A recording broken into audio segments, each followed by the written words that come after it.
اللہ رب العالمین والصلاة والسلام علی سید الانبیاء والمرسلین اما بعد فاعوذ باللہ من الشیطان الرجیم بسم اللہ الرحمن الرحیم الصلاة والسلام علیک یا رسول اللہ الصلاة والسلام علیک یا حبیب اللہ وعلى آلك وصحابك یا نور اللہ صلی اللہ تعالی علیہ وسلم۔ فرمان مصطفیٰ صلی اللہ تعالی علیہ وسلم، تم اپنی مجلسوں کو مجھ پر درود پڑھ کر مزین کیا کرو، تمہارا مجھ پر درود پڑھنا قیامت کے دن تمہارے لیے نور ہوگا۔ صلو علی الحبیب صلی اللہ تعالی علی محمد صلی اللہ تعالی علیہ وسلم۔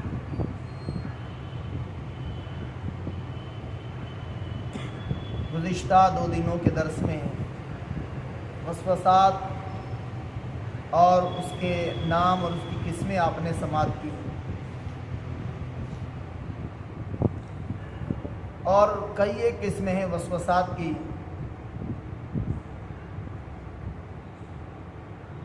پہلی قسم یہ ہے کہ شیطان حق کو مشتبہ کرنے کے لیے وسوسہ ڈالتا ہے۔ شیطان بعض اوقات حق کو چھپا دیتا ہے اور انسان سے کہتا ہے تم دنیاوی ساز و سامان سے لذت اٹھاتے ہوئے عیش و عشرت کی زندگی کیوں نہیں گزارتے، حالانکہ زندگی عمر طویل ہے اور اتنے طویل عرصے تک خواہشات کو قابو میں رکھنا بہت تکلیف دہ امر ہے۔ حق کے معاملے میں انسان کو شک میں ڈال دیتا ہے۔ اس موقع پر جب بندہ اللہ تبارک و تعالیٰ کے حق عظیم، ثواب عظیم اور عذاب عظیم کو یاد کرتا ہے اور اپنے آپ سے کہتا ہے کہ خواہشات پر صبر کرنا اگرچہ سخت ہے لیکن نار جہنم کو برداشت کرنا اس سے بھی زیادہ سخت ہے، اور ان دونوں میں سے ایک کو اختیار کرنا ضروری ہے۔ پھر جب وہ اللہ تبارک و تعالیٰ کے وعدہ اور وعید کو یاد کرتا ہے اور اپنے ایمان اور یقین کو تازہ کرتا ہے تو شیطان بھاگ جاتا ہے، کیونکہ شیطان یہ کہنے کی طاقت نہیں رکھتا کہ دوزخ کی آگ گناہوں پر صبر کے مقابلے میں زیادہ آسان ہے، یہ نہیں کہہ سکتا، اور یہ کہنا بھی اس کے لیے ممکن نہیں ہے کہ گناہ نار جہنم کی طرف نہیں لے جاتے، کیونکہ کتاب اللہ پر اس کا ایمان اس خیال کو دور کر دیتا ہے اور یوں بندے سے وہ وسوسہ جو ہے وہ ختم ہو جاتا ہے۔ پتہ یہ چلا کہ جب کسی حق اور سچ کے معاملے میں شیطان شک میں مبتلا کرے یا وسوسہ ڈالے تو بندوں کو اللہ تبارک و تعالیٰ کی بارگاہ سے ملنے والے ثواب عظیم اور نافرمانی کی صورت میں عذاب عظیم کو یاد کرنا چاہیے۔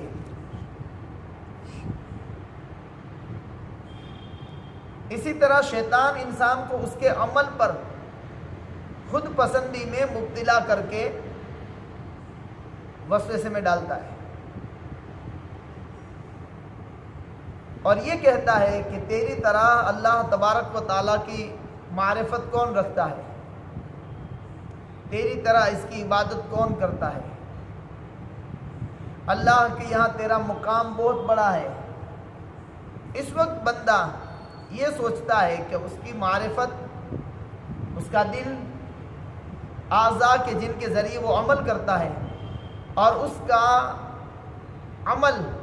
یہ سب کچھ اللہ تبارک و تعالیٰ ہی کے پیدا کرنے سے ہے،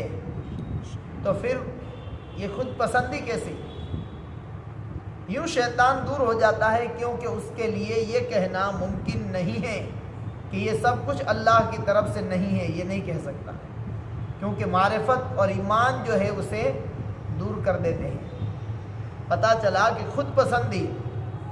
یعنی اپنے آپ کو سب سے زیادہ اچھا سمجھنا، اپنے آپ کو سب سے زیادہ نیک سمجھنا، اپنے آپ کو سب سے زیادہ سخی سمجھنا، اپنے آپ کو سب سے زیادہ علم والا سمجھنا، اپنے آپ کو سب سے بڑا نمازی سمجھنا، اپنے آپ کو سب سے بڑا نیکوکار سمجھنا، اپنے آپ کو بڑا عہدے دار سمجھنا، اپنے آپ کو سب سے بڑا مرتبے والا سمجھنا، اور خود اپنے ہی آپ کو دیکھ کر خوش ہوتے رہنا، یہ خود پسندی ہے، اور یہ بھی شیطان کا ایک بہت بڑا وسوسہ ہے۔ جب انسان خود پسندی کے اندر مبتلا ہو تو اس کو چاہیے کہ اس وسوسے کو دور کرنے کے لیے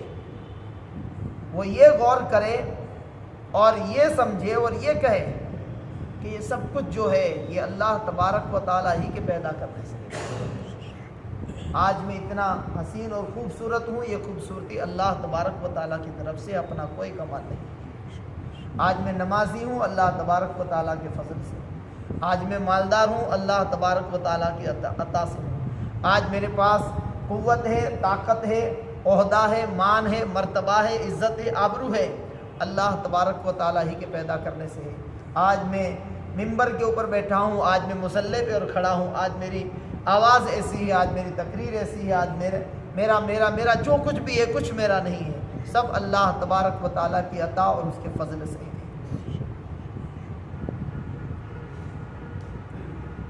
یہ بھی وسوسوں کی ایک قسم ہے، اور اس قسم کے وسوسے انسان عارفین سے مکمل طور پر ختم ہو جاتے ہیں، جو ایمان اور معرفت کے نور سے دیکھتے ہیں۔ دوسری قسم یہ ہے کہ شیطان شہوت کو ابھار کر بھڑکا کر وسوسہ ڈالے۔ اس کی دو قسمیں ہیں، ایک یہ کہ انسان کو اس شہوت کا معصیت یعنی گناہ ہونا یقینی طور پر معلوم ہو، اور دوسرا یہ کہ یقین نہ ہو لیکن ظن غالب، گمان غالب ہو۔ یقین کی صورت میں شیطان شہوت میں ہیجان پیدا کرنے کی کوشش تو کرتا ہے، لیکن یہ کوشش شہوت بھڑکانے میں مؤثر ثابت نہیں ہوتی، جبکہ گمان کی صورت میں یہ کوشش بعض اوقات مؤثر ثابت ہو جاتی ہے۔ اس صورت میں اس وسوسے کے ازالے کے لیے مجاہدے کی ضرورت پڑتی ہے، اپنے نفس کو مارنے کے لیے، اور اس قسم کا وسوسہ موجود رہتا ہے، البتہ کبھی ختم بھی ہو جاتا ہے۔ تیسری قسم وسوسے کی ایک ہی قسم ہے جس کا تعلق صرف خواتر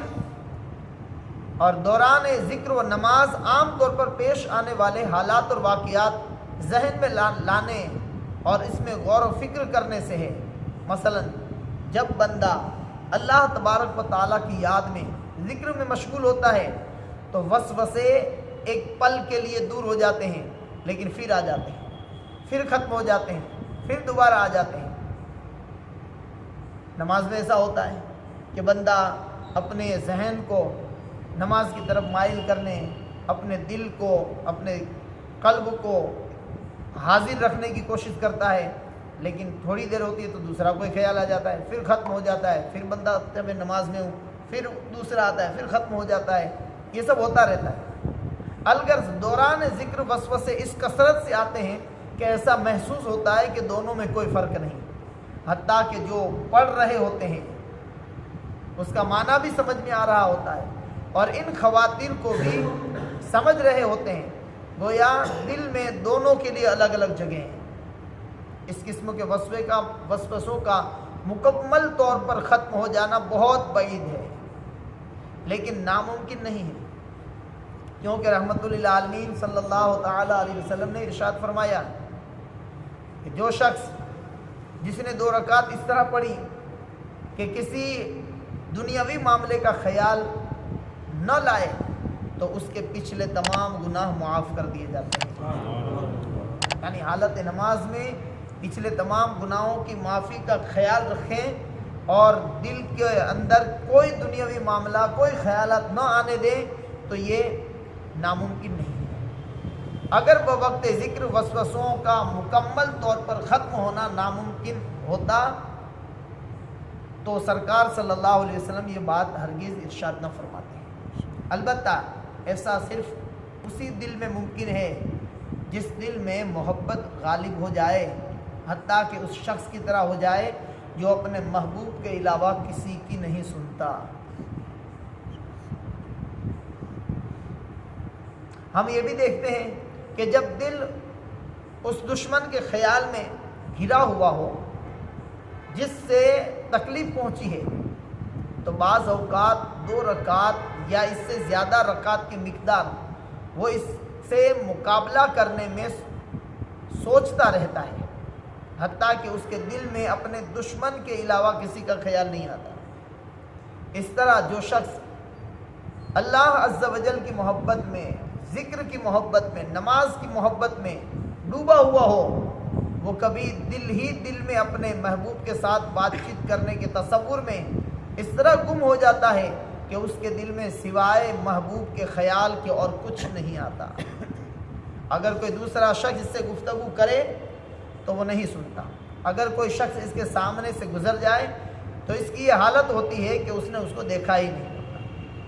جب دشمن کے خوف اور مال اور جاہ کی حرص کے وقت استغراق کی یہ کیفیت پیدا ہو سکتی ہے تو دوزخ کے خوف اور جنت کے شوق میں بندے کی یہ حالت کیوں نہیں ہو سکتی؟ یعنی دشمن کے خوف کے وقت یا مال اور مرتبے کی حرص اور لالچ میں گم ہو کر یہ کیفیت ہمیں پیدا ہو جاتی ہے کہ کوئی بولتا ہے سنائی نہیں دیتا ہے، کوئی سامنے سے گزر جاتا ہے تو پتہ نہیں چلتا ہے۔ تو دوزخ کے خوف اور جنت کے شوق میں بندے کی یہ حالت کیوں نہیں ہوتی کہ جب وسوسے سے اس کے پاس آئے تو اس کو پتہ بھی نہ چلے؟ یہ کم ہوتا ہے کیونکہ اللہ تبارک و تعالی آخرت کے دن پر، کیونکہ بندے کا اللہ تبارک و تعالی اور آخرت کے دن پر ایمان جو ہے وہ کمزور ہوتا ہے۔ جب تم اقوال اور وسوسوں کی قسموں پر غور کرو گے تو جان لو کہ ہر گروہ کا موقف درست ہے لیکن اس کا محل مخصوص ہے۔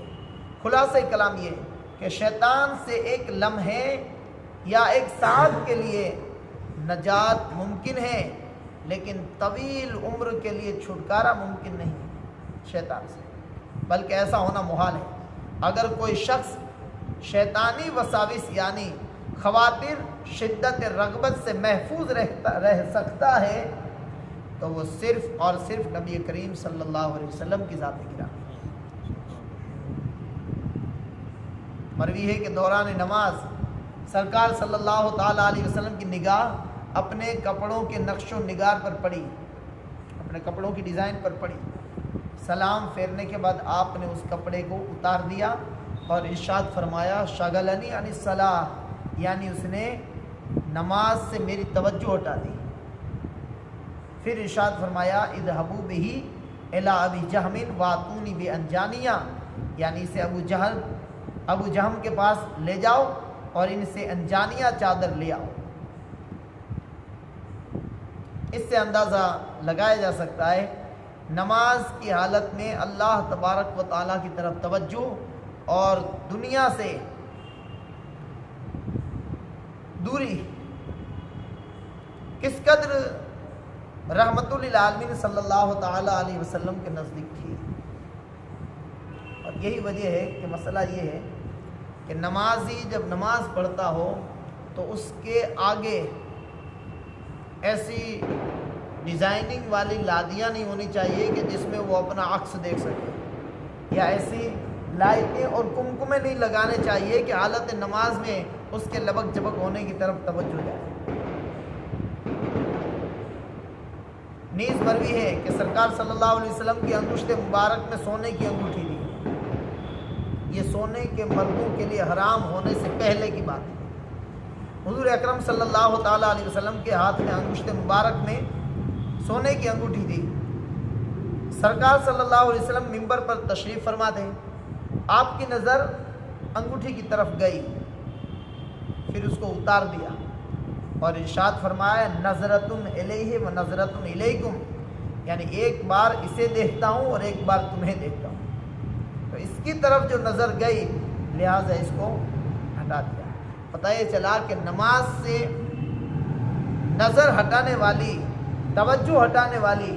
ہر چیز کو اپنے آپ سے دور رکھنا چاہیے، چاہے وہ ڈیزائن ہو، چاہے وہ لائٹیں ہوں، چاہے وہ خیالات ہوں، چاہے وہ وسوسات ہوں، ساری چیزوں سے ہٹ کر اللہ تبارک و تعالیٰ کی بارگاہ میں حاضر رہنا چاہیے۔ تو کپڑے کے نقوش اور سونے کی انگوٹھی سے دھیان بٹنے کا عمل شیطانی وسوسہ تھا، اور یہ واقعہ، یہ سونے کی انگوٹھی پہننے کا جو واقعہ ہے، یہ سونا حرام ہونے سے پہلے کا ہے، اس لیے آپ نے اسے پہنا ہوا تھا اور وسوسوں کی وجہ سے اس کو اتار دیا۔ اللہ پاک اپنے حبیب پاک صاحب الاولاق صلی اللہ تعالیٰ علیہ وآلہ وسلم کے صدقے و طفیل ہمیں ان وسوسوں سے محفوظ فرمائے۔ دنیا کے مال و دولت اور ساز و سامان کے بارے میں وسوسے اس وقت ختم ہو سکتے ہیں جب انہیں خود سے دور اور الگ کر لیا جائے۔ جب تک انسان اپنی حاجت سے زائد کسی چیز کا مالک رہے گا،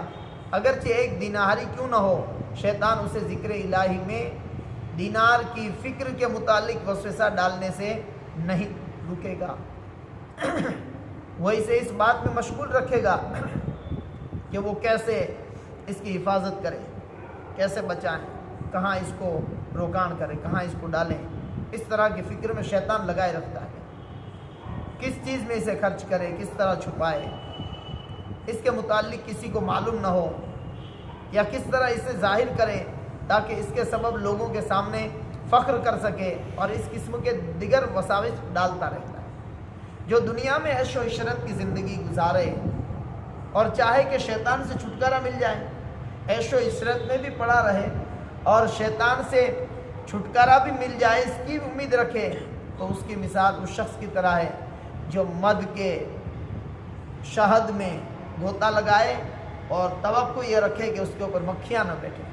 تو یہ محال ہے۔ دنیا شیطانی وساوسوں کا ایک بہت بڑا دروازہ ہے، اور شیطان کا صرف ایک دروازہ نہیں، بے شمار دروازے ہیں جو آپ نے سنے ہیں۔ کسی عقل مند کا قول ہے کہ شیطان ابن آدم کے پاس گناہ کی راہ سے آتا ہے، اگر وہ اس کی بات نہیں مانتا تو نصیحت کا راستہ اپناتا ہے۔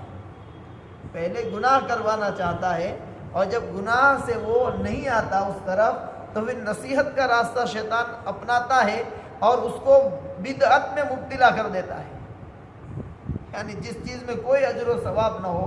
اس کے ثواب کی امید دلا کر اسے بدعت میں مبتلا کر دیتا ہے۔